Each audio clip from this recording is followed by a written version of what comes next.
Então nós estamos aqui reunidos nessa noite para iniciar o estudo dessa carta do Novo Testamento tão preciosa, que é a carta de Paulo aos Efésios. Abra aí a sua Bíblia comigo, na carta de Paulo aos Efésios, se você tem a Bíblia aí, carta de Paulo aos Efésios.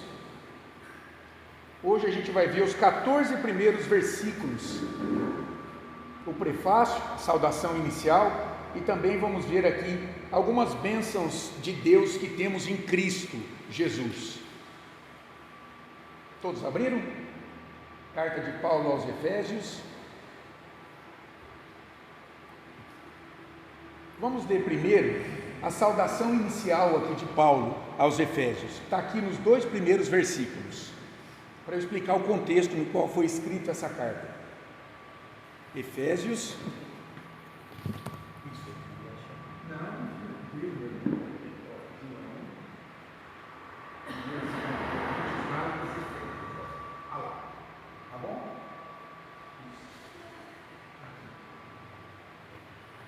Então, olha como é que começa essa carta. Diz assim: Paulo, apóstolo de Cristo Jesus, por vontade de Deus, aos santos que vivem em Éfeso e fiéis em Cristo Jesus. Graça a vós outros e paz da parte de Deus, nosso Pai, e do Senhor Jesus Cristo. Paulo, ele escreve essa carta na sua primeira prisão em Roma, por volta do ano 60. Ele ficou lá do ano 60 ao ano 62 depois de Cristo. Foi a sua primeira prisão em Roma. Ele teve uma segunda prisão e ele morreu nessa prisão, quando ele escreve a segunda carta a Timóteo. Mas aqui, ele está preso em Roma. O livro de Atos termina com essa prisão. Atos capítulo 28, você vê o último versículo lá. Paulo está preso numa casa, algemado a um soldado romano, pregando o evangelho. E ele fica ali 2 anos. É bem interessante isso. Ele escreve essa carta, ele diz aqui, à igreja de Éfeso. Alguns estudiosos vão dizer que essa carta, ela, além de ser lida e escrita para os crentes da igreja de Éfeso, para edificar a igreja, conduzi-la, ela também teve uma circulação geral entre outras igrejas. Mas os manuscritos mais antigos, no grego, contêm esse direcionamento desta carta aos santos que vivem em Éfeso. E veja que interessante, ele vai falar aqui da natureza da verdadeira igreja de Cristo na terra. Ele chama aí, esses que vão ler esta carta na igreja de Éfeso, de santos. E é bem interessante isso, não é?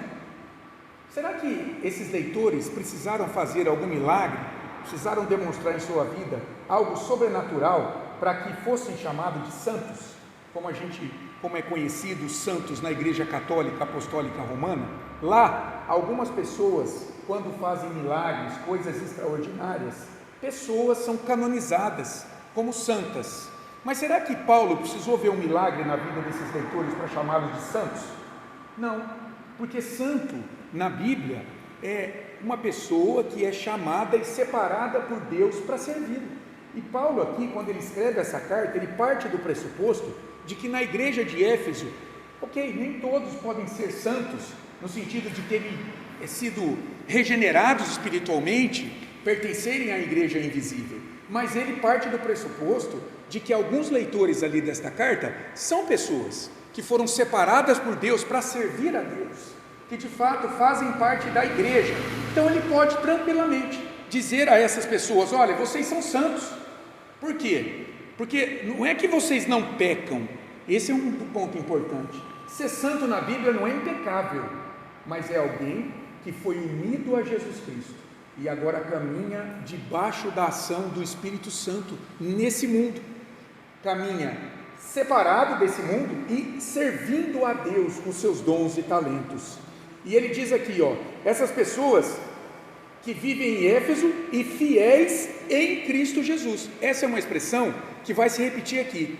Eles são fiéis em Cristo, porque eles estão ligados a Cristo, unidos a Cristo, e é por isso que eles são chamados de santos aqui. Por isso que Paulo escreve a essa igreja. São pessoas que, porque estão unidas a Cristo, estão servindo a Cristo Jesus. Então, Éfeso, era a capital da província romana da Ásia Ocidental, era uma cidade importante no Império Romano. e lá havia um porto comercial, então era um centro comercial. Navios chegavam, navios partiam, havia muita circulação de pessoas, e Paulo, ele era um estrategista quando ele plantava uma igreja. Ele não plantava uma igreja num local deserto, onde não passava ninguém, ou havia pouca circulação de pessoas. Não, ele plantava igrejas em cidades que eram comerciais, centros comerciais, onde havia muita circulação de pessoas. Justamente para quê? Para o evangelho circular, para que aquela igreja tivesse um impacto naquele local e outras pessoas tomassem conhecimento daquela igreja e voltassem para suas casas, levando a mensagem do evangelho ali. E olha que interessante, Éfeso também era conhecido porque era o templo de uma deusa muito famosa, uma deusa grega, Ártemis ou Diana. Paulo teve um embate lá em Éfeso. Se você olhar lá em Atos capítulo 19, é onde narra o momento de Paulo ali na cidade de Éfeso.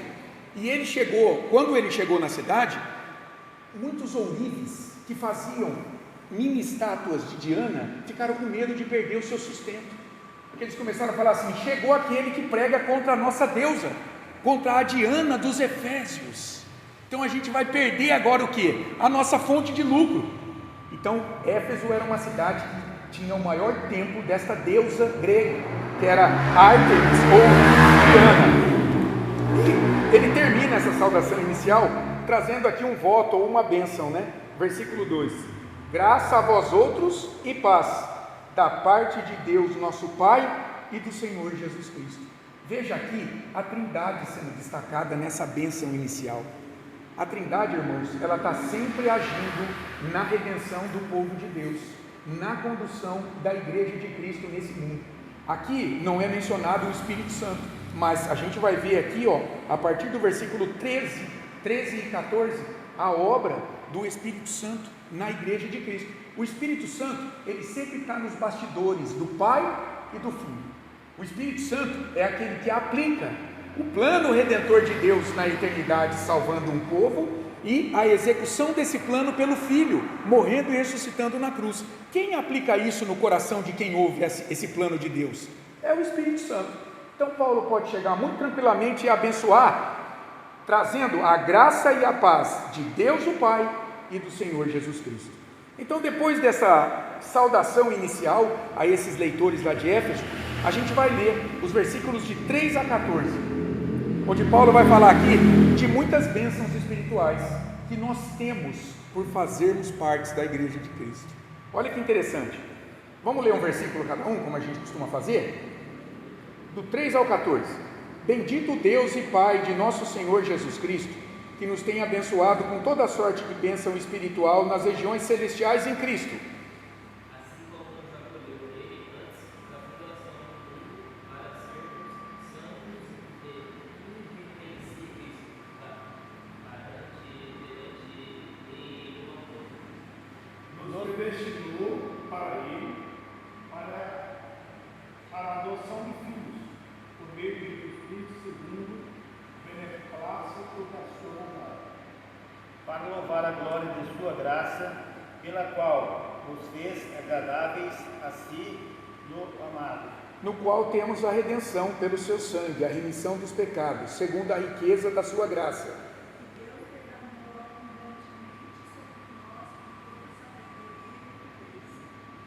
Desvendando-nos o mistério da sua vontade, segundo o seu beneplácito que propuser em Cristo.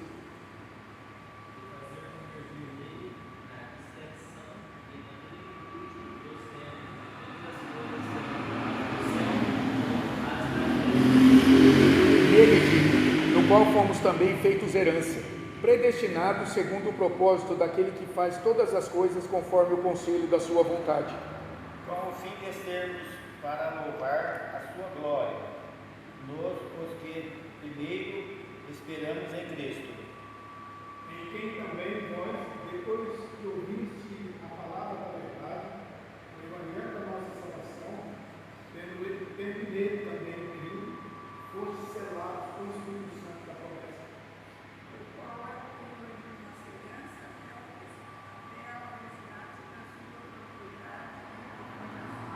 Olha que interessante, até aqui então.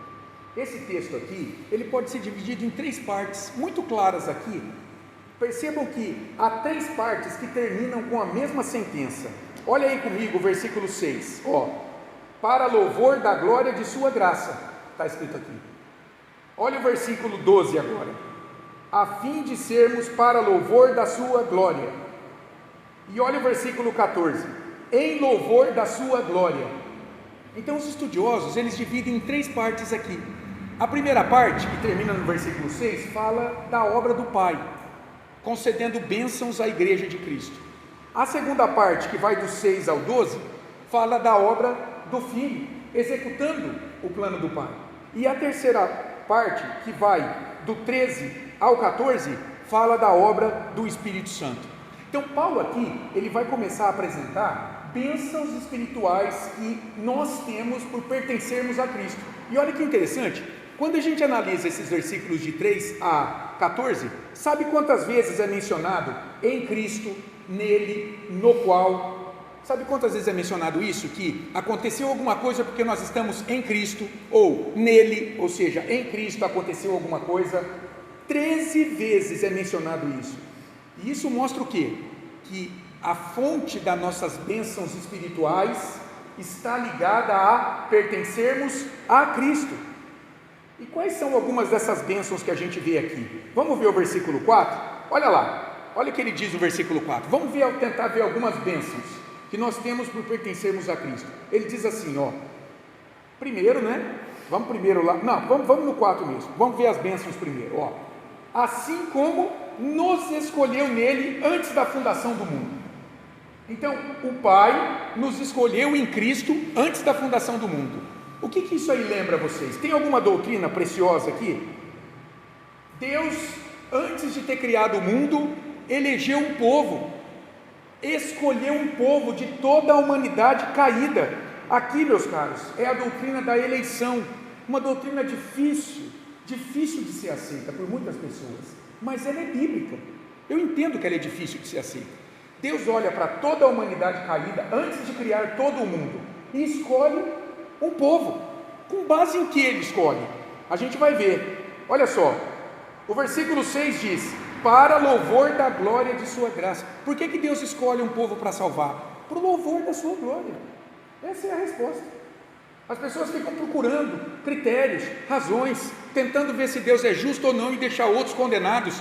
Deus fez isso, Paulo está dizendo, para o louvor da sua glória. E veja, por que Deus escolhe esse mundo? Escolhe esse povo antes da fundação do mundo. Há um propósito nisso. Esse povo não deve viver aqui nesse mundo de qualquer jeito. Olha o que diz aí, o versículo 4, para ser santos e irrepreensíveis perante Ele. Deus, antes da criação do mundo, separa um povo e o salva em Cristo, para quê? Para esse povo continuar vivendo no pecado? Para ser santo, separado do mundo, para lutar contra um mundo sem Deus. E olha, mais, agora, para ser irrepreensível. Sabe o que significa essa palavra? Para ter um testemunho diante do mundo, um testemunho de que são pessoas diferentes, são pessoas consagradas a Deus, que servem a Deus. E olha, isso aqui é maravilhoso, meus amados. Sabe por quê? Porque quando a gente lê Colossenses 1:22, Paulo escreve essa carta também da prisão. Na mesma oportunidade que ele escreve Efésios, preso em Roma, ele escreve Colossenses também. Escreve também Filipenses e Filemão, as 4 cartas da prisão. Lá em Colossenses 1:22, sabe o que Paulo fala? De que pela cruz de Cristo, sabe como é que nós estamos diante de Deus? Inculpáveis, santos e irrepreensíveis. Há uma santificação objetiva. O que é isso? Quando Deus olha para um filho dele, que foi eleito antes da criação do mundo, para ser santo e irrepreensível, ele não vê mais o teu pecado. Por quê? Porque você já foi justificado do teu pecado pelo Cristo, quando você creu nele, recebeu o Espírito Santo e nasceu de novo. Diante de Deus, você está limpo dos teus pecados, se Cristo é o teu Senhor e Salvador. Isso é o que os teólogos chamam da santificação objetiva. Por quê? Ora, porque nós vivemos aqui ainda na presença do pecado. Então aqui nós lutamos contra o pecado em nós ainda. Então há uma santificação subjetiva.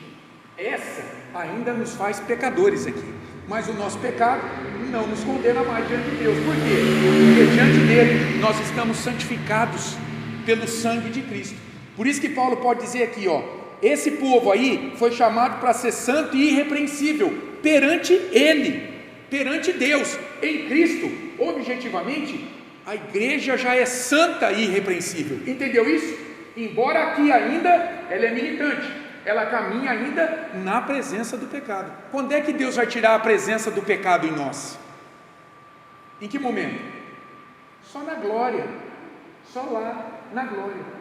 Quando morrermos e estivermos na presença do Senhor, plenamente santificado, se Cristo não retornar antes para o juízo. Aí a presença do pecado será tirada de nós. Mas nesse momento, o poder do pecado foi tirado, para que a gente possa dizer não a ele, mas não a presença do pecado. Então isso é muito interessante. Primeira bênção, a eleição. E o versículo 5 fala de uma outra bênção. Alguém lê o 5 aí para mim? Nos predestinou para ele, por meio de quem? O beneplácito de sua vontade. Qual que é uma outra bênção espiritual por pertencermos à igreja? Nós somos adotados como filhos de Deus, meus irmãos. Veja, a paternidade de Deus não é biológica. Filho de Deus não é crentinho necessariamente. Não é porque você nasceu numa família de crente que você vai ser crente, filho de Deus. Não, a paternidade bíblica, ela é espiritual. João diz isso lá no seu evangelho, João 1,12, ele diz assim: mas a todos quantos o receberam, receberam quem? Jesus, deu-lhes o poder de serem feitos, está na voz passiva, serem feitos filhos de Deus, a saber, os que creem no seu nome. Então, a igreja verdadeira de Cristo é composta por filhos de Deus, que foram adotados por crerem em Cristo. Olha o versículo 6, uma outra bênção. Para louvor da glória de sua graça, que ele nos concedeu gratuitamente no amado. Que bênção é essa? Deus nos deu da sua graça ao nos unir a Cristo, meus irmãos. Nós somos pessoas agraciadas por pertencermos à igreja de Cristo. A graça de Deus está sobre a igreja dele. Isso significa que aqueles que não pertencem à igreja de Cristo são desgraçados. Por isso que essa palavra é tão terrível. Quando você chama alguém de desgraçado, sabe o que você está dizendo? Que essa pessoa vive sem Deus no mundo, que ela vive debaixo da ira de Deus. João 3,36 diz exatamente isso, de que aquele que é rebelde diante do Filho de Deus, vive debaixo da ira de Deus. Mas aqueles que foram comprados pelo sangue de Cristo, vivem debaixo da graça, e Deus nos concedeu essa graça em quem? Paulo diz aí no versículo 6, gratuitamente no amado. Veja que amado está com A maiúsculo, que é em Jesus. Novamente, por estarmos unidos ao Filho de Deus. Olha o versículo 7, alguém lê para mim outra bênção?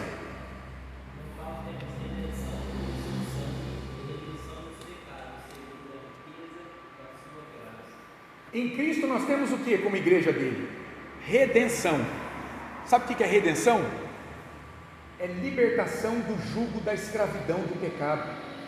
Redenção, remissão de pecados, uma palavra usada para quando você pagava o preço de um escravo para alforriá-lo do seu senhor, para libertá-lo, você resgatava aquele escravo.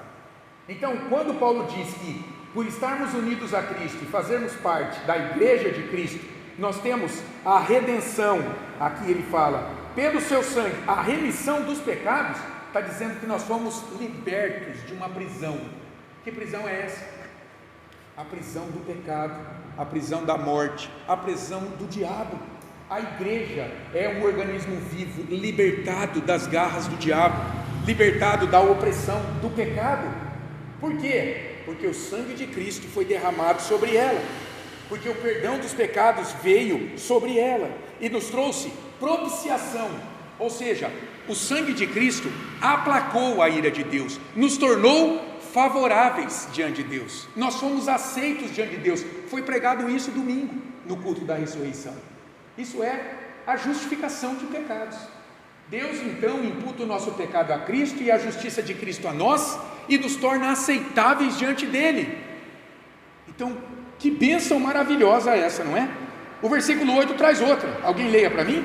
Deus derramou abundantemente sobre nós em toda soberania e sabedoria e prudência. O que é essa sabedoria e prudência que Deus derramou sobre a igreja?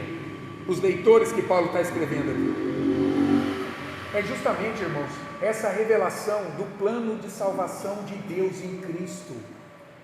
Deus tinha um plano na eternidade. Lá no Conselho da Redenção, o Pai, o Filho e o Espírito Santo sentaram para escolher um povo, para redimir e salvar o povo, enviando o Filho, para que o Espírito Santo fosse agora o executivo, aplicando a obra de redenção ao coração dessa igreja. Estava tudo isso na mente do Senhor. Quem é que sabe disso? Só aqueles que são morada do Espírito Santo. Para esses, Deus revelou aí, ó o versículo 9, o mistério da sua vontade, segundo o seu beneplácito, ou a sua boa vontade, o seu prazer, que propusera em Cristo. Porque é isso, é por meio de Cristo que nós podemos hoje nos reunir aqui como igreja de Cristo, lavada pelo sangue dele. Foi por meio de Cristo que Deus pôde então salvar-nos. Olha o versículo 11, uma outra bênção. Nele digo, no qual fomos também feitos herança. O que é a igreja? É a herança do Senhor. Meu irmão, a igreja é o povo redimido de Cristo sobre a terra. A Bíblia fala que a igreja é uma herança de Deus. É uma herança que Deus deixou aqui e que Ele voltará para resgatar no retorno do Senhor. Portanto, como igreja, nós somos herança do Senhor. E veja, essa herança, então, tem um proprietário. Toda herança tem um proprietário, não tem? Quem é o proprietário dessa herança sobre a terra, dessa igreja? É Deus. E como é que Ele mostra isso? Como é que Ele comprova isso? Dando um selo. Olha o versículo 13. Alguém leia para mim? Olha agora o Espírito Santo operando. E também, vós, depois que ouviste a palavra da verdade, o evangelho da vossa salvação, tendo nele também crido, foste selado com o Espírito Santo da promessa. Olha só, Paulo vai dizer aqui que o selo da igreja, o selo que diz que a igreja é propriedade de Cristo, é a presença do Espírito Santo nela. Olha que interessante, né? Hoje a gente não tem mais selo, né? Antigamente, vocês não vão lembrar, mas quando você queria escrever uma carta, você comprava um envelope, ia no correio, pegava um selo, passava até na língua e pregava na carta. E aí você mandava uma carta para o teu destinatário. O que aquilo significava, o selo numa carta? De que aquela carta tem dono.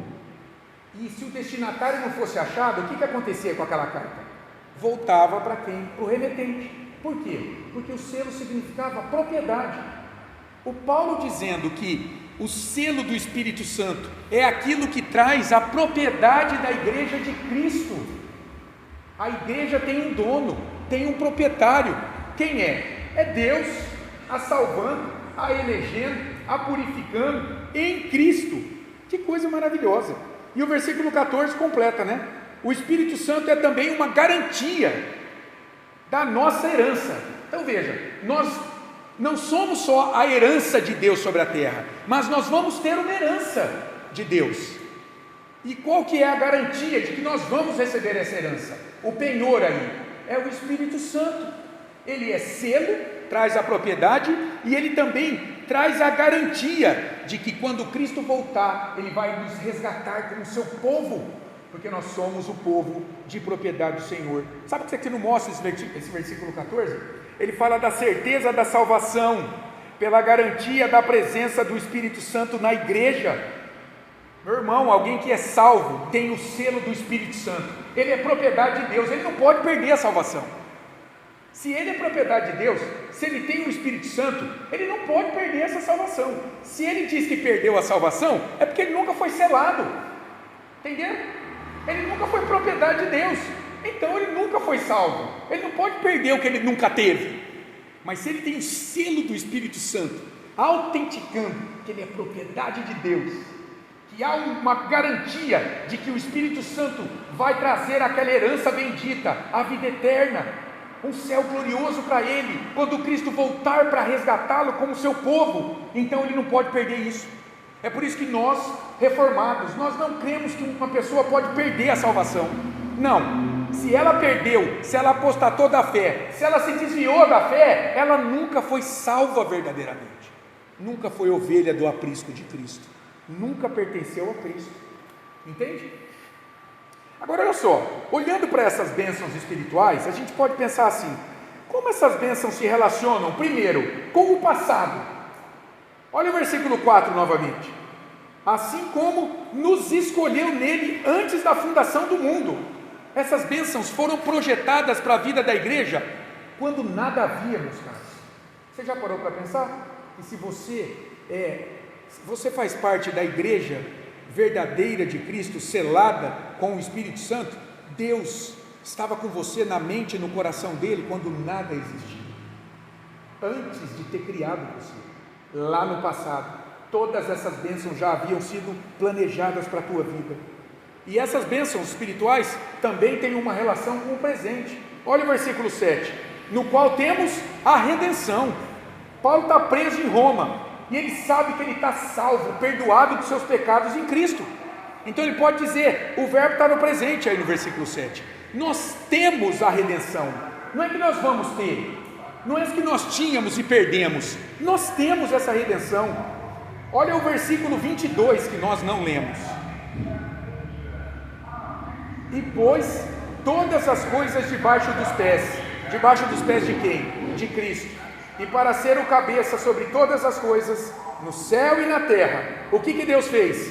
Deu Cristo à igreja, para que ele seja o cabeça da igreja, que é o seu corpo. Olha o versículo 23, a qual a igreja é o seu corpo, a plenitude daquele que tudo enche em todas as coisas. Então veja, Paulo está preso, em vez de estar desanimado, chateado da vida, Senhor, ninguém me ajuda aqui, ele está com essa promessa ardendo no coração dele, eu estou salvo, Cristo me redimiu, me resgatou, ele pôs todo o mal debaixo dos meus pés, porque eu faço parte do corpo dele, da igreja verdadeira.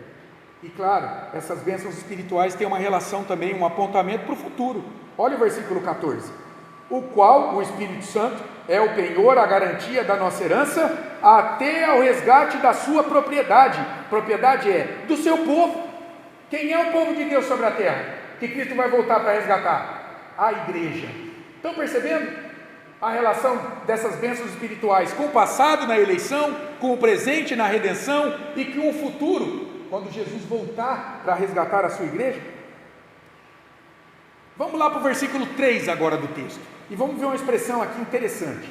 Olha lá o que diz o versículo 3: bendito o Deus e Pai de nosso Senhor Jesus Cristo, que nos tem abençoado com toda sorte de bênção espiritual. Onde é que nós temos sido abençoados com essas bênçãos espirituais? Diz o final do versículo aí: nas regiões celestiais em Cristo.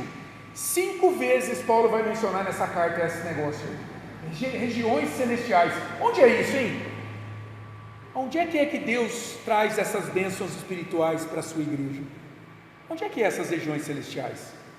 Será que é uma morada espacial? Será que é na glória? Algo distante? Será que é numa graça futura? Não, meus irmãos. Essas regiões espirituais onde desfrutamos dessas bênçãos espirituais hoje é justamente um mundo invisível de uma realidade espiritual que nos cerca e onde opera principados e potestades que a gente não enxerga. É nessas regiões que a gente tem a nossa força, a nossa bênção espiritual. Olha que interessante, alguém lê para mim aí Efésios 6,12, quando Paulo fala lá da armadura de Deus. Olha o que ele diz, Efésios capítulo 6, versículo 12, lê alto aí para mim, 6,12.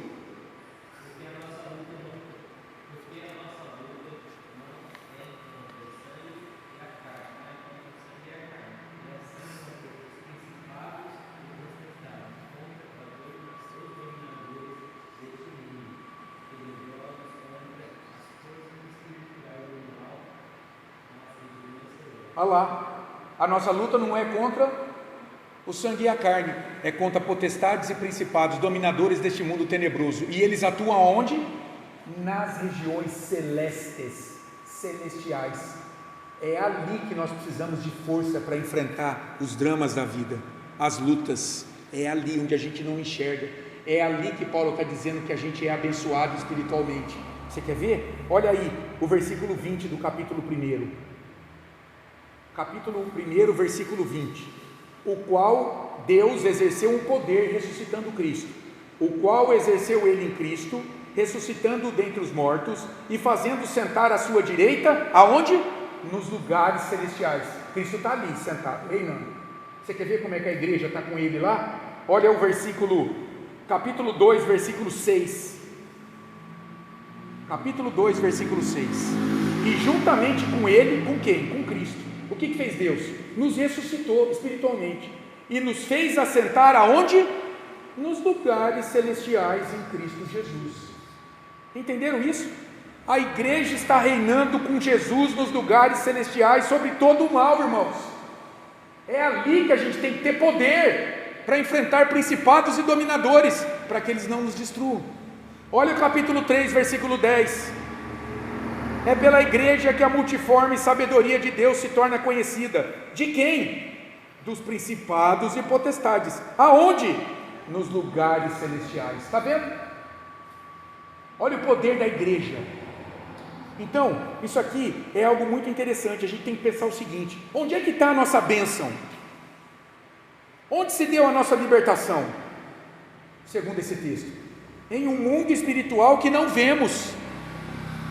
Jesus na cruz não venceu um inimigo físico. Os judeus pensavam que ele trazia uma libertação contra o Império Romano. Jesus venceu inimigos espirituais: pecado, morte, diabo. Por que isso é importante? Porque isso é uma pá de cal na teologia da prosperidade, na teologia do coaching, que foca no quê? Nas bênçãos materiais desse mundo. Eles dizem assim mais ou menos: Cristo venceu para você não ser doente, para você ter emprego, para você ser feliz, para tudo dar certo para você nesse mundo. Isso não é bíblico. Paulo está preso quando ele escreve isso. Será que ele poderia ter a teologia da prosperidade no coração dele? A teologia da batalha espiritual, do triunfo, do triunfalismo? Não poderia, ele estava preso, algemado a um soldado romano. O que ardia no coração dele? As bênçãos espirituais que ele tinha nas regiões celestiais, onde ele estava assentado com Cristo, reinando sobre todo o mal. Que coisa maravilhosa, meus irmãos, isso. Paulo preso em Roma, ele tinha a visão espiritual da vida, ele estava com as mãos algemadas, mas o coração e a mente e a alma libertos. Sabe para onde ele olhava? Para a sua eleição em Cristo, lá na eternidade, para a sua redenção atual pelo sangue de Cristo, e para a sua plenitude de vida, lá adiante. Isso tem que fazer significado na minha vida e na tua, se a gente pertence à igreja. Quando a gente estiver enfrentando problemas aqui, nessa vida, nesse mundo físico, nós temos que ter essa convicção de que nós estamos assentados com Cristo nos lugares celestiais, reinando sobre todo vício, sobre todo mal. Daí vem a nossa força.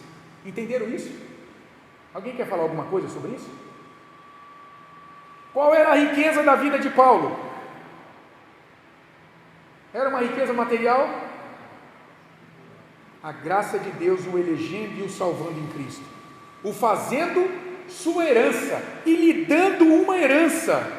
Jesus, em Mateus 19, 29, fala de uma herança que nós receberemos, a vida eterna. É uma herança que nós receberemos. Que coisa estupenda isso, não é? Paulo não podia se alegrar com sua situação material de vida naquele momento. Por isso, irmãos, há uma grande lição para nós como igreja. Nós precisamos lidar com as nossas prioridades de vida, escolhas diárias, aflições, carências, à luz da eternidade. Não de algo que você vê aqui materializado, que você tem ou não tem, mas à luz do que Deus fez com você quando antes de criar tudo te elegeu para ser povo dele, à luz do desfrute da redenção que você tem hoje pelo sangue de Cristo, assentado com ele nos lugares celestiais, reinando sobre todo o mal, e à luz de uma promessa, de uma herança, de uma vida eterna plena, que está lá adiante, quando Cristo voltar para resgatar o seu povo.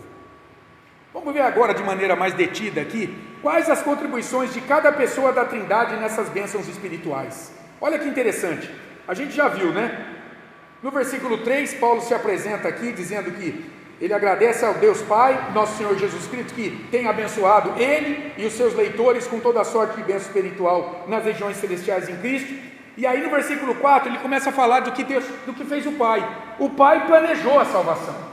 Ele diz, assim como o Pai nos escolheu nele, em Cristo, antes da fundação do mundo. Então, primeiro, o Pai nos escolheu em Cristo. E olha que interessante esses 3 pronomes aí, está escrito aí, olha o versículo 5, nos predestinou para Ele, o Pai, Deus, nos predestinou para Ele. Sabe o que isso significa? Ele, o Pai, nos predestinou, a palavra predestinação Ele nos destinou para que na plenitude do tempo nós ouvíssemos o Evangelho, crescêssemos no Evangelho, confiássemos em Cristo agora para a nossa salvação, e fôssemos unidos a Cristo, e passássemos a caminhar como um povo santo e irrepreensível de Cristo sobre a terra, a sua igreja. Isso significa que nós estávamos na mente e no coração de Deus, meus irmãos, lá na eternidade. E como isso afeta a nossa vida, hein? Saber que lá na eternidade, você estava na mente e no coração de Deus. Sabe do que eu me lembrei aqui? Do Salmo 139, 16. Alguém abra lá? Salmo 139, 16. Leia alto aí, para mim, por favor, esse texto. Como afeta a nossa vida saber que antes da fundação do mundo estávamos lá em Deus? Os teus olhos me viram a substância única uniforme, e no teu livro foram escritos todos os teus dias, cada um deles escrito e determinado, quando nenhum deles havia. Você estava lá no ventre da tua mãe, sabe quem estava olhando para você? Deus. E sabe o que estava ali? Já estava toda a tua vida embrionária, porque lá na eternidade, antes de tudo ser formado, Deus determinou os teus dias. Ele conhece todos os teus dias e Ele determinou os teus dias. O que isso nos revela? Que a nossa vida está nas mãos de quem? De Deus, né? Isso mostra, irmãos, a soberania absoluta de Deus sobre a nossa vida. Então Deus planejou tudo isso antes que houvesse mundo. E veja, o versículo 5 diz: isso aí nos adotou em Cristo como seus filhos, segundo o beneplácito de sua vontade. Essa palavra beneplácito é uma palavra antiga, né, difícil, mas significa assim: segundo o seu bem prazer, segundo o seu bom prazer, segundo a sua boa vontade. Deus fez isso por nós. Por que Ele não fez por outros? Porque nós não sabemos. Ele fez pela igreja e não fez por outros. O que nós sabemos é o que Paulo revela, que Ele fez tudo isso para o louvor da sua glória, para que Ele fosse glorificado neste povo salvo em Cristo. Agora vamos ver um pouco o que faz o Filho na execução dessa obra da redenção. E aqui tem uma pergunta interessante, né? Nós vamos ver aqui agora, a partir do versículo 6, a segunda parte, o papel de Jesus como aquele que vem para cumprir esse plano de eleição do Pai, para salvar um povo, vem para se entregar numa cruz, para derramar o seu sangue.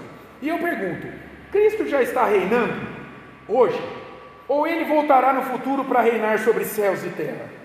Essa pergunta é interessante, não é simples de responder. Muitos dizem que Cristo ainda não está reinando, que em algum momento Ele vai voltar para reinar com a sua igreja sobre a terra.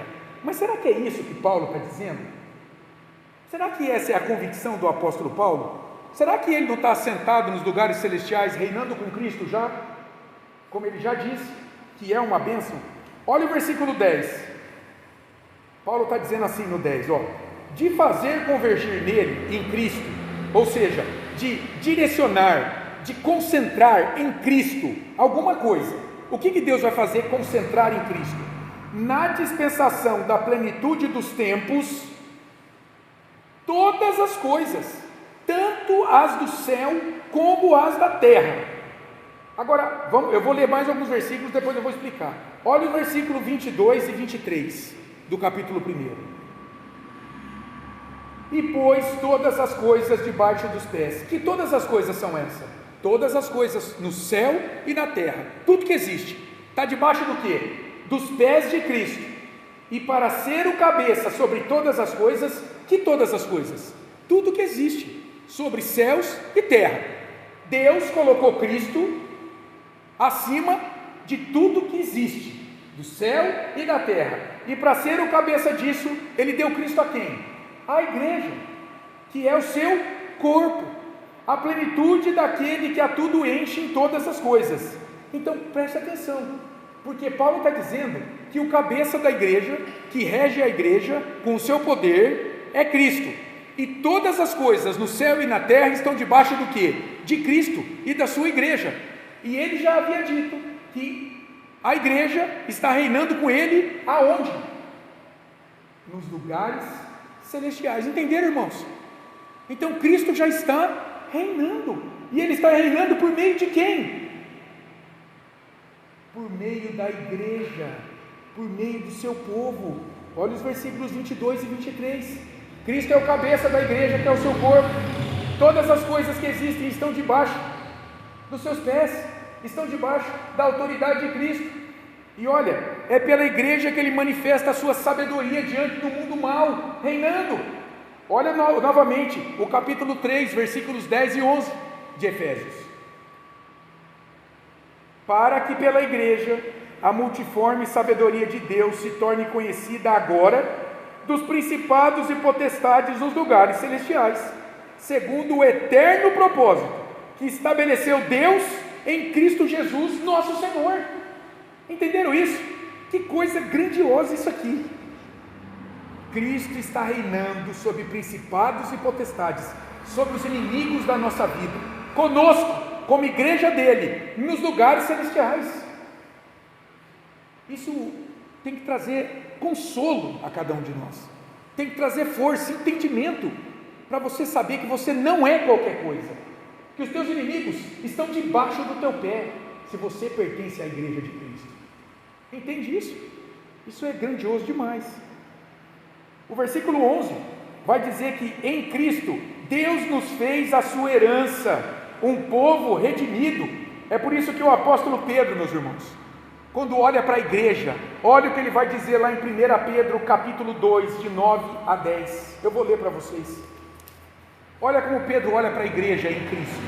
Ele vai dizer: vós, porém, sois raça eleita, sacerdócio real, nação santa, povo de propriedade exclusiva de Deus, a fim de proclamardes as virtudes daquele que vos chamou das trevas para a sua maravilhosa luz. Vós sim, que antes não erais povo, mas agora, unidos a Cristo, na igreja de Cristo, sois povo de Deus, que não tinhas alcançado misericórdia, mas agora alcançastes misericórdia. Só tem dois tipos de pessoas no mundo, meus queridos: povo de Deus e o povo do diabo. Não tem outro tipo de gente aqui. Ou você faz parte da igreja de Cristo, povo de propriedade exclusiva de Deus, ou você está com o inimigo de Deus, ou você está do outro lado. Essa é a palavra de Paulo, essa é a visão do apóstolo Pedro também. E sabe o que isso aqui nos mostra então? Outra implicação desse texto aqui, da obra de Jesus, de que a salvação é limitada à igreja. O sangue de Cristo, veja, há muitas passagens na Bíblia que diz assim, que Cristo salvou o mundo todo, mas é preciso ler isso no contexto, porque ali, quem está escrevendo isso, não está dizendo que a salvação é universal, não, está dizendo que o sangue de Cristo, ele é suficiente para perdoar os pecados de todo mundo, mas ele só é eficaz para a igreja. Os reformadores, quando olharam para a Escritura, eles entenderam que a salvação é limitada. A pergunta é: por quem Cristo morreu? Vocês acham que Cristo morreu por quem? Por todo mundo? Para Paulo, Cristo morreu por quem? Mas por quem? Por todo mundo? Quem pertence ao diabo e quem pertence a Cristo? Ou só pelo povo de Cristo? Olha o texto, irmãos. Olha o versículo 1. Paulo chama de santos aqueles que vivem em Éfeso e são fiéis a quem? A Cristo Jesus. Versículo 1. Olha o versículo 3. Ele usa o pronome nos tem abençoado em Cristo. Ele se inclui, e os seus leitores também. Olha o versículo 4. Ele diz: ele nos escolheu. Olha o pronome de novo. Ele se inclui e inclui os seus leitores. Olha o versículo 5. Ele nos predestinou para ele. Ele se inclui e inclui os seus leitores. E ele faz isso, irmãos, no 6, no 7, no 8, no 9, no 11 e no 12.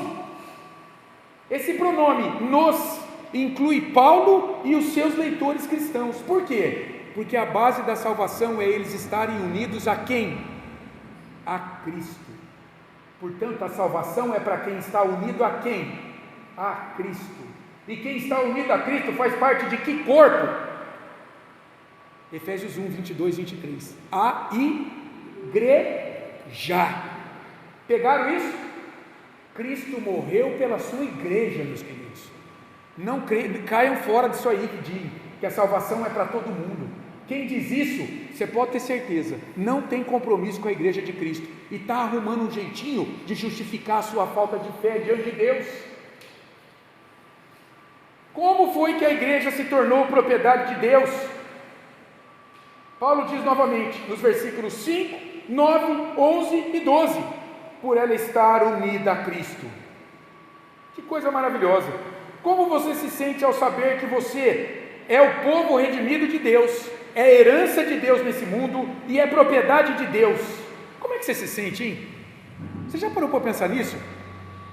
Se você pertence a Cristo, você é povo de propriedade exclusiva de Deus. O diabo não pode te destruir, ele pode te assediar, ele não pode te possuir. Um eleito que é a habitação do Espírito Santo não pode ser possuído pelo demônio mais, acabou. Sabe qual é o caso do Novo Testamento de possessão demoníaca? É a de Judas Iscariotes, lá na ceia do Senhor. O texto diz que o demônio entrou nele. Agora, ele pertencia à igreja de Cristo? Ele era filho da perdição, e ele foi eleito para isso, por Deus, para cumprir esse plano de Deus, e entregar ao Senhor naquele momento, mas o diabo tomou ele ali. O eleito não pode ser possuído. Talvez você tenha medo de ser possuído pelo demônio. Se você faz parte da igreja de Cristo, meu caro, você é selado com o Espírito Santo. Como é que o diabo pode entrar em você? A casa está ocupada, está limpa, está ornamentada. Que coisa maravilhosa isso, não é? Lá em Deuteronômio 32, de 9 a 10, a gente lê assim, ó: porque a porção do Senhor é o seu povo, Jacó é a parte da sua herança, o povo de Deus ali naquele tempo. Achou-o numa terra deserta, e num lugar ermo, solitário, povoado de uivos, rodeou-o e cuidou dele, guardou-o como a menina dos olhos. Deus está dizendo para o seu povo: vocês estavam perdidos, eu fui lá, chamei Abraão, e vocês vieram a partir de Abraão, fiz uma aliança com Abraão, na descendência de Abraão, que são vocês, as 12 tribos, eu me comprometi com vocês, eu vim trazendo vocês até que o meu filho se entregou para remir vocês, porque o cordeiro foi morto antes da fundação do mundo, segundo a gente lê em Apocalipse 13, 8, antes que houvesse mundo, no plano eterno de redenção do Pai, do Filho e do Espírito, o cordeiro já foi dado como sacrificado. Jesus poderia falhar na cruz? Claro que não, porque Apocalipse 13, 8 diz, palavra inspirada por João que escreveu o Apocalipse, que o cordeiro foi morto antes da fundação do mundo. Todos os crentes do Antigo Testamento foram justificados pelo sangue de quem? Pelo sangue de Cristo.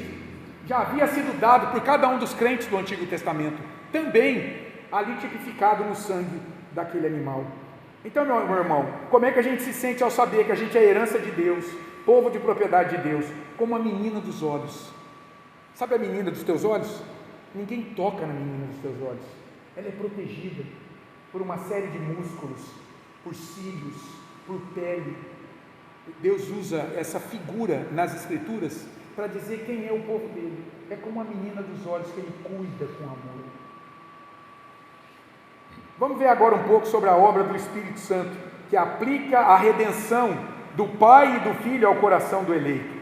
Esse é o Espírito, aquele que aplica a obra da redenção ao coração do eleito. Aqui Paulo diz que ele sela o eleito como sendo propriedade de Deus e garante a sua glória futura, o seu penhor. Alguém lê o versículo 13 para mim? Lê alto aí.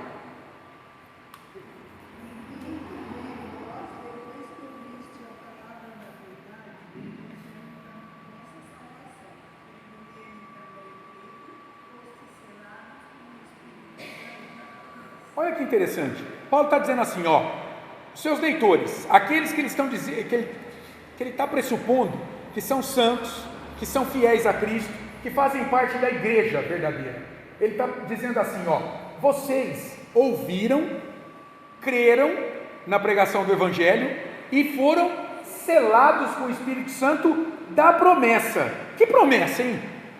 O Espírito Santo da promessa, ou seja, esse Espírito Santo que torna vocês propriedade de Deus, foi prometido. Não foi prometido no passado? Ó a profecia de Joel capítulo 2, ó a profecia de Ezequiel capítulo 36. Deus havia prometido lá no passado que Ele derramaria do seu Espírito. O Espírito Santo não atuava nos crentes do Antigo Testamento? Atuava, mas atuava de modo restrito, em algumas pessoas, capacitando pessoas para serem reis, profetas, sacerdotes, para cumprir alguns ofícios naqueles dias. Mas Deus prometeu, Joel 2, Ezequiel 36, que em algum momento viria o quê? A plenitude do Espírito sobre a igreja. Isso foi cumprido aonde? Em Atos 2, no Pentecostes. Jesus, em João 16, ele disse o seguinte, eu tenho que ir para o Pai, porque se eu não for para o Pai, quem é que não vem para vocês? O Espírito Santo, o Consolador. Então, olha que coisa interessante, o pastor Augusto Nicodemos, ele diz assim, uma das coisas que o derramamento do Espírito Santo no Pentecostes evidencia e aponta, sabe o que é? É que Jesus está ao lado do Pai, porque ele disse, quando eu for e estiver lá, eu vou derramar o Consolador, o Espírito Santo. Ora, se no Pentecostes o Espírito Santo desceu, isso significa que Jesus chegou lá, está reinando, meus caros, lá do lado do Pai. Esse Espírito, ele é o consolo para o seu povo, ele é o consolo para a sua igreja. Ali os discípulos estavam tristes, Jesus ia morrer, e o Senhor vem consolá-los, dizendo, eu não vos deixarei órfãos, sem ninguém para cuidar de vocês. Quem vai vir? Hoje, eu estou aqui na plenitude do Espírito, eu sou o Consolador ao lado de vocês, mas eu vou embora, mas eu vou enviar Ele de novo, e Ele vai viver em vocês agora, Ele vai habitar em vocês. Esse Espírito também vai conduzir vocês a toda a verdade que eu ensinei, porque Ele vai ouvir do que é meu, e depois que Ele ouvir aquilo que eu vou falar para Ele, Ele vai manifestar a vocês. Jesus disse isso em João 16,14, Ele vai dizer que o Espírito nos convence do pecado, da justiça e do juízo. Como é que você sabe e se arrepende quando você mente? Como é que você sabe e se arrepende quando você desobedece os seus pais? E por aí vai. Se você se arrepende verdadeiramente, louve a Deus, porque isso é uma evidência de que o Espírito Santo habita em você. Porque se você não tem o Espírito Santo, sabe o que esse pecado vai ser para você? Indiferente, tanto faz, tanto fez. Então às vezes, eu estou pregando, eu termino de pregar, e já aconteceu várias vezes, a pessoa vem triste falar, pastor, mas olha, eu estou muito triste porque eu tenho vindo aqui, mas olha, eu tenho tido pecados, pastor, tem pecados que eu sei, eu conheço esses, e eu fico ouvindo, eu conheço esses pecados, eles me incomodam, e eu tenho lutado contra eles, mas eu não tenho vencido, está difícil a luta, e eu digo, meu irmão, agradeça a Deus, isso é uma evidência de que você pertence a Ele, da ação poderosa do Espírito Santo, te convencendo disso aí, te incomodando. O duro é se você não se incomodasse. Isso era preocupante, entendeu? Isso é consolo. Se você está se sentindo, se você vem na igreja bravo por conta dos teus pecados, louve a Deus e venha na igreja, não deixa de vir, não deixa, porque é uma evidência do Espírito. Agora, sabe outra coisa que o Espírito Santo faz no coração do eleito? Ele vem glorificar o Filho de Deus. Isso aqui vale a pena a gente ler. Abre aí em João 16, 14. Alguém leia, Evangelho de João, capítulo 16, 14. Ó, eu vou ler para sair aqui no áudio. João 16, 14. Gente, olha aqui como esse texto é ignorado. Sabe o que o Espírito Santo vai fazer? Jesus disse, quando ele enviar para a sua igreja. João 16, 14. Ele aqui é o Espírito Santo. O que o Espírito vai fazer? Ele me glorificará, porque há de receber do que é meu, e vou-lo há de anunciar. O que o Espírito Santo faz? Por meio da igreja, e na igreja, ele busca glória para si. O Espírito Santo? Quem se destaca na igreja? É o Espírito Santo? Ele faz o quê? Glorifica o Filho, Jesus está dizendo. Meus amados, quantas distorções sobre a obra do Espírito Santo tem hoje, principalmente dos nossos queridos irmãos pentecostais, que destacam muito o quê? O Espírito Santo, dons, curas, línguas, milagres, fogo, emoção, poder do Espírito Santo em si. Mas o que Jesus disse que seria a obra do Espírito Santo? Glorificar quem? O Espírito Santo? Palavra de Jesus. Glorificar o Filho. Você sabe que na blasfêmia contra o Espírito Santo, a blasfêmia é contra o Espírito Santo, mas você sabe quem é ofendido nessa blasfêmia? É a obra de Jesus. É Jesus que é ofendido, porque aqueles religiosos, naquele contexto da blasfêmia contra o Espírito Santo, eles estavam dizendo o quê? Que a obra que Cristo estava realizando naqueles milagres era feita pelo poder de quem? De Beelzebul, e não por obra do Espírito Santo, porque Cristo era pleno do Espírito Santo. Lembra do batismo de Jesus, por João Batista? Ele viu o quê? O Espírito descendo sobre Jesus em forma, como sendo uma pomba, né? Não era uma pomba, isso é uma discussão enorme, não era uma pomba, mas como uma pomba, meio que algo a repousar, meio que um vulto repousando sobre Jesus, e o tomou totalmente, ele foi envolvido totalmente pelo Espírito Santo. Então a blasfêmia é contra o Espírito Santo, mas porque ofende, porque nega, apostata a obra de Cristo. Cristo vem fazer a sua obra no poder de quem? No poder do Espírito Santo, mas é a obra de redenção de Cristo, é o sangue de Cristo, é a ressurreição de Cristo. Entenderam isso? É preciso entender isso aqui, porque veja, como eu disse, lá em Atos 2, no Pentecostes, Jesus cumpriu a sua promessa. Por isso que Paulo pode dizer aqui, ó, no versículo 13: fostes selados com o Santo Espírito da promessa. Paulo estava com esse Espírito lá preso, os seus leitores, muitos, tinham esse Espírito, e nós aqui como igreja também. Aqui entra uma outra questão: o que é o selo do Espírito Santo? O que é esse selo do Espírito Santo? E mais, quando ele ocorre? Será que o selo do Espírito Santo, que marca que agora nós somos propriedade de Deus por pertencermos à igreja de Cristo, será que esse selo é algo que ocorre depois da nossa conversão? Veja, os antigos reformados, eles diziam assim, ó: quando você se converte, o Espírito Santo vem morar em você, mas depois ele vem de modo mais pleno na tua vida. Os nossos irmãos pentecostais olham para isso como uma segunda bênção. Ele diz mais ou menos assim: o Espírito Santo, ele vem morar na vida do cristão. Quando você vai para a igreja, o Espírito Santo te levou para lá, ele está lá com você, mas ele não está de maneira plena. Depois, essa é a primeira bênção. Depois você tem que orar, jejuar, buscar uma segunda bênção, que é o que? O batismo com o Espírito Santo, a plenitude dele. E daí, o falar em línguas comprova que você foi batizado com o Espírito Santo lá. Se você não fala em línguas em muitas igrejas, você não é batizado com o Espírito Santo. Você ainda tem que buscá-lo. Você não tem essa segunda bênção ainda. Mas será que é isso que está aqui na mente de Paulo? O versículo 13 é claro, meus irmãos: o selo do Espírito Santo declara a propriedade do fiel a Deus. Como eu disse, como um selo em uma carta, né, que traz a propriedade para quem a envia. E isso acontece quando? Quando essa pessoa crê no Evangelho. Ali ele é selado. Olha de novo o versículo 13 comigo, volta lá. A gramática na língua grega, ela diz que essas duas frases que eu vou ler para você tem que ocorrer de maneira simultânea, não pode ser sucessiva, separada pelo tempo.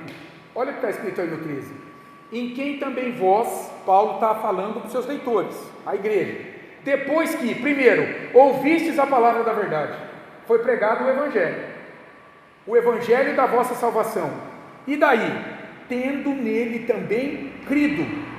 Quando foi pregado o evangelho, quando você creu, o que aconteceu naquele momento? Segundo Paulo, fostes selados com o Santo Espírito da promessa. Quando você vai analisar o texto grego lá no original, tendo nele crido, foste selado, acontece simultaneamente. Entenderam isso? Isso não acontece de maneira separada.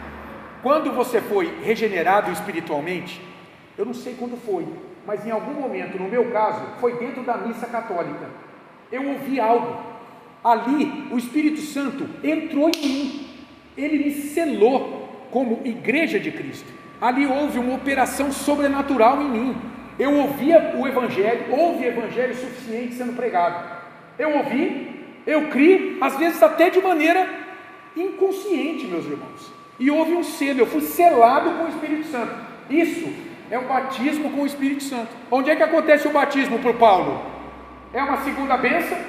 É algo que acontece desconecto da regeneração? Ou acontece naquele momento? É naquele momento. Entenderam esse versículo 13? Isso aqui é importante. Depois, o que acontece? O Espírito Santo vai te conduzir a quê? Em um processo de conversão, arrependimento de pecado e fé cada vez mais crescente em Cristo. Aí sabe o que você vai fazer? Você vai se encher do Espírito. Se encher do Espírito no Novo Testamento é diferente de ser batizado com o Espírito Santo na tua regeneração. O encher do Espírito você deve buscar o tempo todo. O que nós estamos buscando aqui? Estudando a carta de Paulo aos Efésios, nos encher do Espírito. Mas quer dizer que ele não está em nós? Não, mas ele vai ser o quê? Fortalecido em nós. No processo de santificação, o Espírito vai nos dar cada dia mais consciência do quê?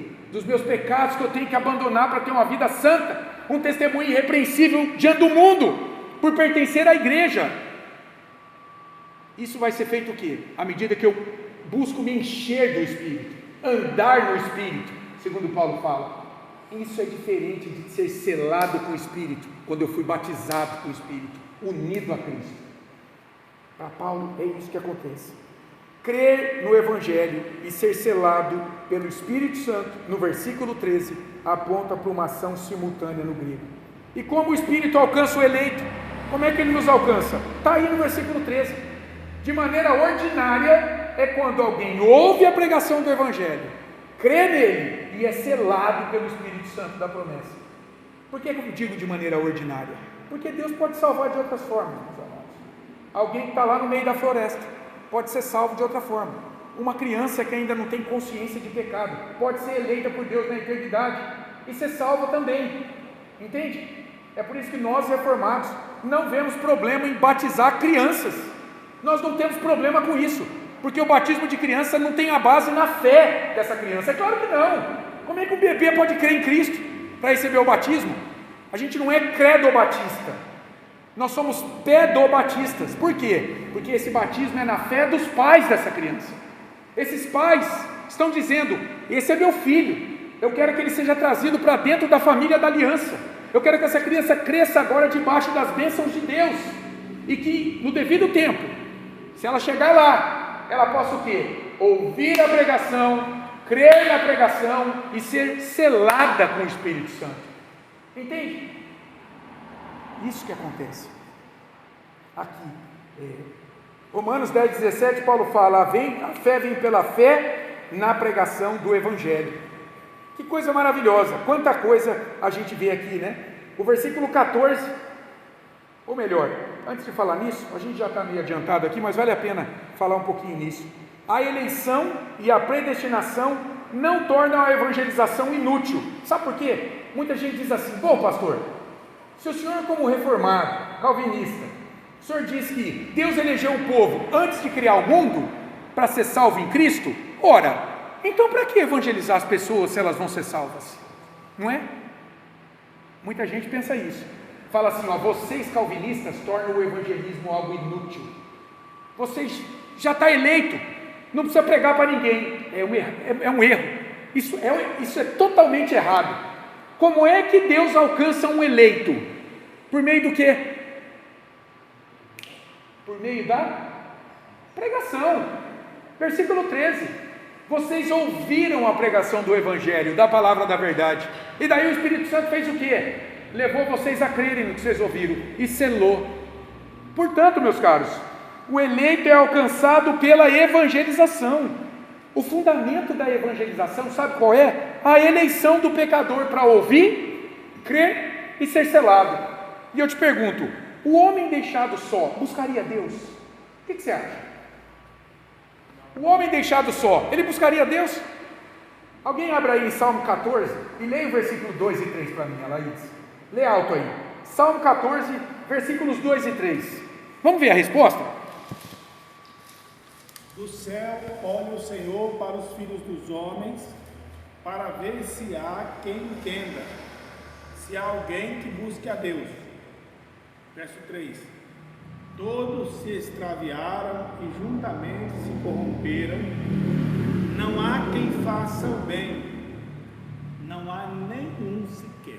Deus olha do céu, irmão, para a sociedade, e sabe o que ele vê? Ele vê que ninguém quer nada com ele. Não há quem busque o bem, não há nenhum sequer. Olha a ênfase. Então eu digo para você, e Paulo sabe disso aqui, se a salvação dependesse do homem ir até Deus, sabe quem seria salvo? Ninguém. Nem eu estaria aqui. Quem falou que eu queria alguma coisa com pastorado?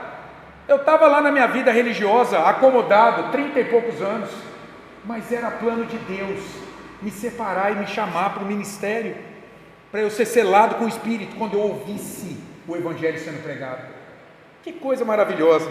O versículo 14 encerra dizendo que esse Espírito, ele também é uma garantia de que por pertencermos a Cristo, a sua noiva, a sua igreja, ao seu corpo, então Paulo vai dizer aqui, quando Cristo retornar em glória, nós receberemos louvor e glória com Ele, diante de um mundo condenado em seus pecados.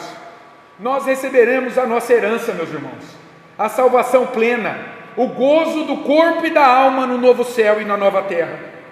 Então, sabe quando você faz não tem mais crediário, né? Mas quando você fazia um crediário, você dava uma primeira entrada. A primeira entrada, né? Essa primeira entrada significava o quê? Que você ia cumprir o restante. Você se comprometia que você ia pagar o restante. O que o Espírito Santo faz quando Paulo diz que ele é o penhor, a garantia da nossa herança? O que ele é em nós? Ele vem nos garantir para nós, Sérgio, Júlio, João, Célia, Sabrina, Alisete, Guilherme, Alaís. Ele vem garantir em nós de que essa promessa de glória eterna vai ser cumprida. Por isso que Paulo pode dizer aqui no 14, o Espírito é o penhor, a garantia da nossa herança. Qual é a nossa herança em Cristo por sermos igreja dele? A glória eterna, até ao resgate da sua propriedade, do seu povo. Até Cristo voltar, o Espírito vai ser essa garantia. Por isso que quem é salvo, não perde essa garantia.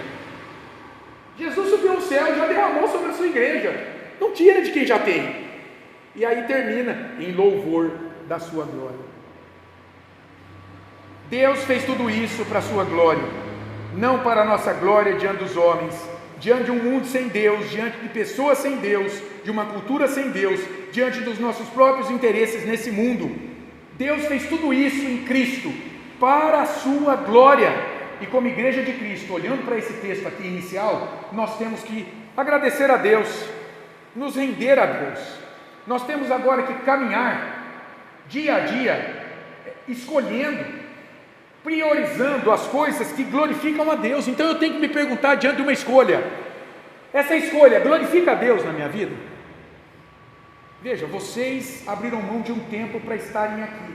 Sabe o que vocês escolheram? Glorificar a Deus. na vida de vocês. Vocês podiam estar fazendo outras coisas, mas vocês disseram não, e estão aqui. Isso está glorificando a Deus. Isso não é pecaminoso. Isso está edificando a igreja de Cristo. Isso está sendo um testemunho diante dessa cidade. Tem gente passando aqui na frente, vendo a igreja aberta, vendo vocês sentados aqui, estudando a palavra de Deus. Isso está produzindo glória da igreja de Cristo nessa cidade.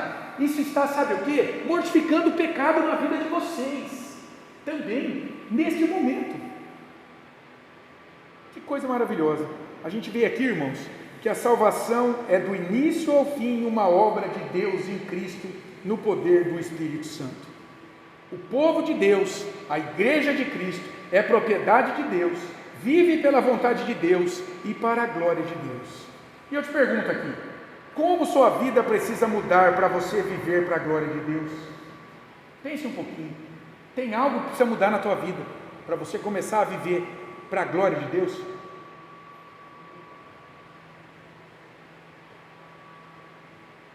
É possível você pertencer a este povo de propriedade exclusiva de Deus, a igreja, e não ter compromisso com ela? Isso é interessante, né? Eu tenho visitado muitas pessoas que vêm aqui e não voltam mais, eu já disse isso. E a justificativa mais comum, essas pessoas dizem assim: quando der eu vou. E eu pergunto, será que essas pessoas entenderam o que é pertencer à igreja de Cristo? Segundo Paulo está expondo aqui no início dessa carta. Quem pertence à igreja de Cristo é parte do corpo dele, é membro do corpo dele. Essa pessoa, como membro dessa igreja, desse organismo vivo, ela pode ficar distante dele? Como que ela vai ser alimentada? Eu gosto lá de João 15, quando Jesus se compara a uma videira, e nós como membros há galhos ligados a essa videira. Quando um galho está desconectado da videira, o que acontece com ele? Seca, morre, só serve para ser o quê? Queimado. Portanto, eu fico muito triste, meus amados, quando uma pessoa vem aqui, começa a frequentar e de repente, some. Eu fico pensando, será que pertence à igreja de Cristo? Para Paulo, segundo esse texto, está dando evidência, está mostrando de que não pertence. Porque quem pertence à igreja de Cristo é selado com o Espírito Santo da promessa, tem deleite, prazer em estar aqui para ser alimentado na sua fé, na comunhão do povo de Deus, participando dos sacramentos da igreja. Entenderam isso? Olha que carta preciosa, olha o início, é só o início, isso aqui é só um aperitivo. Semana que vem tem mais. Alguém quer fazer algum comentário? 1h12, até que foi um tempo razoável. 1h12. Nós vamos orar então para encerrar aqui essa nossa aula. Eu vou pedir para Sabrina. Você pode orar, Sabrina, por favor, para encerrar aqui a nossa aula? Olha aqui. Pode orar. Senhor Jesus, somos gratos a Ti, Senhor, por este momento. Temos passado na Tua presença, Senhor, aprendendo um pouco mais da Tua palavra. Continua nos abençoando, a cada um de nós, abrindo, Senhor, o nosso entendimento e que a cada dia possamos aprender mais de Ti. Abençoa cada um dos irmãos presentes, cada um que vai retornar para os seus lares, guardando, livrando de todo o mal, Senhor. Nos guarda, cubra-nos com Teu sangue. Somos gratos a Ti por tudo, Jesus. É no Teu nome que pedimos e desde já agradecemos. Amém. Irmãos, quantas bênçãos espirituais, hein, por pertencermos à igreja de Cristo.